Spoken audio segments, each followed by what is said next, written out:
Nakakamangha at nakakagulat po ang swerte na dulot nito sa paggawa nito gamit ang cinnamon stick sa darating ng taon ng 2024. Ito po ay mag-attract po ito ng sobrang dami ng pera na ito po ay ikagulat mo at ikagulat po ng buong kapitbahay ninyo.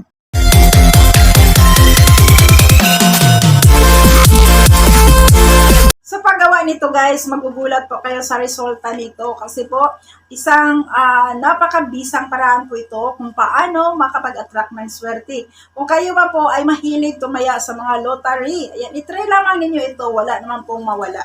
No? And then kung mayroon po kayong mga raffle draw na sinasalian, isa din yan. Pwede kayo mag-manifest gamit ang paraan na ito.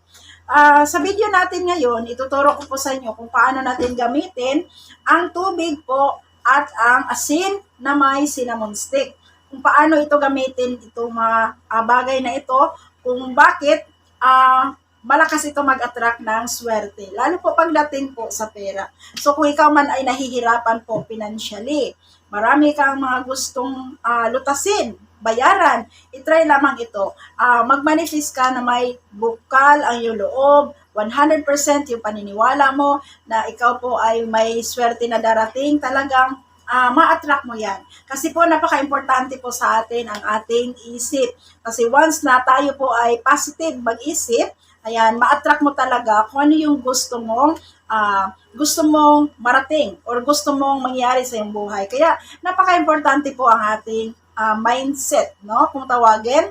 Kaya guys, iwas-iwas po sa mga negative na mga iniisip natin kasi once na yun po ang lagi mong iniisip, talagang yun po ang ma-attract mo. Kaya lalo po, gumagawa ka naman pampaswerte, alam mo na kung paano kontrahin yung mga negative na mga iniisip natin, yan, the best po yan. Kaya kung nakapag-isip po kayo ng mga negative po, may mga pumapasok po sa iyong isipan na hindi maganda po, kontrahin niyo kagad. Magdasal kayo, Lord, huwag naman po, yan. Lord, huwag naman pong ipahintulot, yung mga ganyan po. So, ayan, kontrahin mo siya kaagad. So, ngayon po guys, itong paraan na ito, isa ito sa pinaka-favorito ko po kasi ginagawa ko ito and then sa akin naman po ay nag-work siya, kaya isi-share ko po sa inyo ito. So, ngayon, kailangan mo lamang dito ang isang basong tubig, kagaya po nito. Yan. Sa hindi po nakakaalam, ang tubig po talaga isa itong napakaganda po na pampaswerte. No? Ang tubig.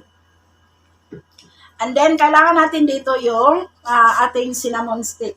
Kung mayroon kayong cinnamon stick, okay. Pero kung wala po kayong cinnamon stick, pwede kayong gumamit ng cinnamon powder, maliit na amount lamang. No? And then, asin. Sa asin naman po, mayroon ako ditong rock salt. So, rock salt ang aking gagamitin. Ito po ating rock salt, no? Ayan. Pero kung wala po kayong rock salt, pwede kayong gumamit po ng pinunasin. Yung asin na ginagamit sa pagluto, pwede na po yan. So, ngayon, mag-start na po tayo. Kailangan po, pag nag-start ka, umupo ka na nakaharap sa may silangan po. Importante yung area mo na nakaharap ka sa silangan. Kasi, yung silangan po, dyan po talaga, pag sa ano ba, pag nasa silangan, pag-asa nandiyan dyan. Kasi imagine guys, dyan lumalabas yung araw. Yung araw kasi, nagsimbolo po yan sa pag-asa and din sa swerte. No? Imagine guys, pag nag-ano kayo, di ba, pag nag-wish kayo sa liwanag ng sikat ng araw, malakas po yan na mag-grant po ang iyong wishes. Kaya napakaganda po, umupo ka sa may silangan, nakaharap ka sa may silangan, pero kung hindi mo po alam yung silangan saan banda, lalo na kung nasa ibang bansa ka, pwede kayong gumamit po ng kumpas, no? Para malalaman mo kung saan yung silangan. Kahit hindi mo makita ang araw, basta alam mo na nasa silangan ka nakaharap. So ngayon, nakumpleto na po, ang una mong gagawin, dito po sa iyo pong cinnamon stick, dito po, isulat niyo dito ang halaga ng pera. Kung halimbawa, mayroon kayong desire na halaga ng pera nitong taon ng 2024 kasi malapit na matapos yung 2023. So, ipalagay natin, mayroon kayong goal na itong taon ng 2024, ipagkaloob sa yan, makamit mo yan, no? So, pwede kayong sumulat dito ng halaga kung magkano po. Lalo po guys, mayroon kayong mga online negosyo. Kagaya sa aking mga ka-business partner, hello guys, ayan, shout out sa aking mga ka-business partner. Ayan, ang gagawin po ninyo dahil mayroon kayong desire na halaga ng pera na itong 2024, gusto ko makamit ito. So, isulat mo siya dito sa iyong cinnamon stick. Isulat mo lang siya dyan. And then, kung dollar yung income ninyo or kinikita ninyo, kagaya sa amin, nasa Pilipinas kami, pero yung income namin, yung kinikita namin dollar dahil ang negosyo namin ay dollar ang sahod, so dollar ang sign po na ilagay ninyo dito. Pero kung piso po ang, parang iniisip mo na piso po ang source, for example, may business ka, traditional business na dito sa Pilipinas, so piso po yan. So, yun po ang isulat mo dito, piso na sign po. Pero, huwag kalimutan yung halaga ng pera dito. Okay? So, ngayon po, ang gagawin niyo po, dito po sa tubig, lagyan ninyo ito ng asin. So, i-demonstrate ko talaga para makita ninyo kung paano gawin. Okay? So, ito po ang ating asin. Maliit na amount lamang ng asin, guys. Ayan. Asin po, ayan. Ayan. Ikulog mo lang siya dyan. And then, hayaan mo siyang matunaw. Huwag mo na siyang tunawin, okay? Hayaan mo na siyang matunaw. And then, ang next, ilagay mo itong yung cinnamon diyan. Ipasok mo siya sa baso na may nakalagay na tubig at na may asin po. So, ganyan lamang siya ka-simple. Alam po nyo, guys, ito po yung napaka-powerful po na technique kung paano i-attract ang swerte, kung paano mo ma-achieve yung goal mo. And then, syempre po, guys, ito po, natural na mga remedies, makapag-attract ka ng swerte, ma-attract mo yung pera na gusto mong matanggap nitong taon ng 2024. Kaya napakaganda po nito. Itong pag-umpisa pa lamang ng taon ng, itong pagpasok pa lamang ng taon ng 2024, gawin mo kagad ito. Okay? So, ang gagawin ninyo po, guys, siyempre, mag-wish po tayo. Mag-wish tayo, magdasal po tayo. Mahal na Panginoon, maraming salamat po sa blessing na binigay niyo sa amin. So, gagamitin ko po ang tubig na ito. Ito po yung mag-attract ng swerte at positive na enerhiya po sa aking buhay. Ang aking mga kahilingan ay iyo pong ipagkaloob. I claim it, I claim it, I claim it. Ayan. Pwede yung ganyan. So, depende po sa inyo kung paano kayo magbanggit ng yung wishes, no?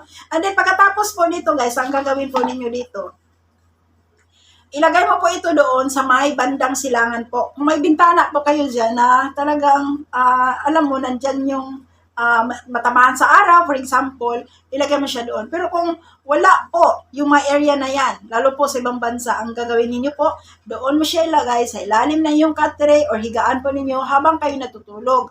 And then, pagka kinabukasan, kunin niyo po ang tubig na ito. And then, ipanghilamos mo ito, guys. Ipanghilamos lamang ito. Every morning po, kumuha ka ng konti, hilamos mo siya. Siyempre po, pag ihilamos mo po ito, mag-manifest ka. Mag-wish ka pa rin.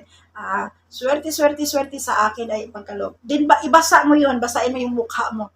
And then, mga kamay mo, mga braso mo. And then, hayaan mo lang siya dyan. Patuyuin mo na siya. Huwag mo na siyang banlawan. Yun po ang gagawin mo. No? And then, guys, ito pong paraan na ito, guys. Isa ito sa pinaka-effective na paraan kung paano mag-manifest gamit ang cinnamon stick, asin, at saka tubig. So, napakabisang paraan po ito. Kaya, itry lamang ito, guys. And then, ito po, pag naubos mo na yung tubig, kasi every morning mo po itong gawin, ipanghilamos mo siya, and then pwede rin bago ka matulog, kumuha ka ng konti, panghilamos mo, and then hayaan mo na siyang matuyo dyan. Matulog ka, guys, na parang nakadikit dito yung itong tubig na ito. Nakaano lang sa'yo, matuyo siya, no? Tapos natutulog ka. Again, pwede mong gawin yan paghihilamos nito, pagising sa umaga at bago po matulog. Pag yan po ang ginagawa ninyo, guys, magulat po kayo sa resulta. Promise, guys. Tested and proven na sa akin ito. Kaya, wag na kayo magpatumpik-tumpik. Subukan mo po ang paraan na ito. Ang importante dito, pag gumawa po tayo ng mga pampaswerte, syempre po, kung may mga goal kayo or mga gusto kayong marating sa buhay, hindi naman pwedeng patulog-tulog lang tayo.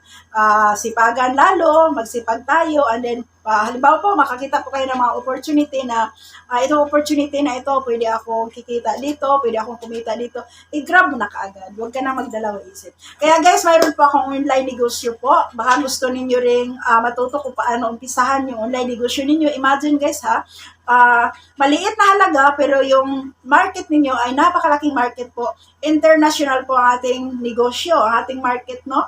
International po siya. Imagine 200 plus country pwede mong i-market ang iyong negosyo. Sa halagang napakaliit lamang. And then marami na po ang nabago. ang buhay. Marami na pong buhay na nabago sa negosyo nito. Kaya ako, hindi talaga ako mahiya na i-share sa inyo ito. Kaya alam ko po, maraming mga tao na matulungan pa rin sa negosyo ito, sa company na ito. Kaya guys, huwag na kayong magpatumpik-tumpik. Kung gusto niyo yang malaman, i-comment lang ninyo sa baba ay Clement. I-claim mo na siyang sarili guys, na swerte talaga habang nanonood ka sa video na ito, suswertehin ka. And then guys, and then pumunta po kayo sa aking description, ilagay ko po yung aking Facebook doon. May link doon na nakalagay sa aking Facebook Messenger. I-click mo lang yan, direct ka na sa aking Facebook, no? So, mag-message ka kaagad. And then, pwede rin i-video call nyo ako kaagad para pag-usapan natin ang negosyo. Okay? So, magtulungan po tayo guys para tayong lahat ay gumanda ang buhay. No? So, ayan lamang guys. Maraming salamat po sa inyong panonood. Sana po ang aking ibahagi ngayon sa inyo na pampaswerte ay magiging daan po ito na matulungan po kayo. Again guys, lahat pong mga pampaswerte, napaka-effective niyan, basta kayo po ay naniniwala. And then syempre, sipag at tiyaga. So, ayan, ulit, maraming salamat po guys, and then Merry Christmas, no? Thank you so much. God bless everyone. Bye-bye po. Huwag kalimutan guys, i-like ang ating video kung nagustuhan po ninyo, and then i-share. Subscribe na rin po guys kung hindi pa kayo nakatag-subscribe. Maraming salamat ulit. God bless everyone. Bye!